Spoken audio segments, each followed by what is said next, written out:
Good afternoon বন্ধুরা।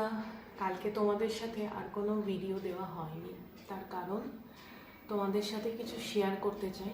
গতকাল আমার খুব বড় একটা অ্যাক্সিডেন্ট হয়েছে, বাইক অ্যাক্সিডেন্ট, এয়ারপোর্টের কাজটাতে। তো আমি যাচ্ছিলাম কোনো একটা কাজে। তো আমার এত বড় অ্যাক্সিডেন্টটা যত বড় হয়েছে, সেই তুলনামূলকভাবে ঈশ্বরের কৃপায় বা অলমাইটি যাই বলা হোক না কেন, ক্ষতি অনেক কম হয়েছে, কিন্তু হয়েছে। আমার বাঁ পায়ের হাঁটু থেকে পুরো ছুলে গিয়ে মাংস বেরিয়ে গেছে। এটা তো আর দেখার কিছু নেই।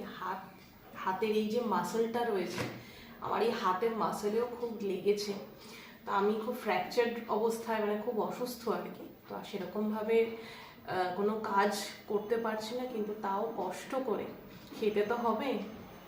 কিছুই না, উচ্ছে সেদ্ধ ভাত আর এঁচোড়ের তরকারি, আর গতকালের ছিল আলু আর পনিরের তরকারি। এই আজকে আমার লাঞ্চ। এটা খেয়ে আমাকে ওষুধ খেতে হবে।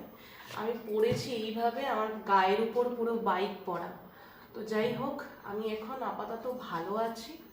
আবারও তোমাদের কাছে নতুন ভিডিও নিয়ে আসবো তাড়াতাড়ি আমি সুস্থ হয়ে। টাটা।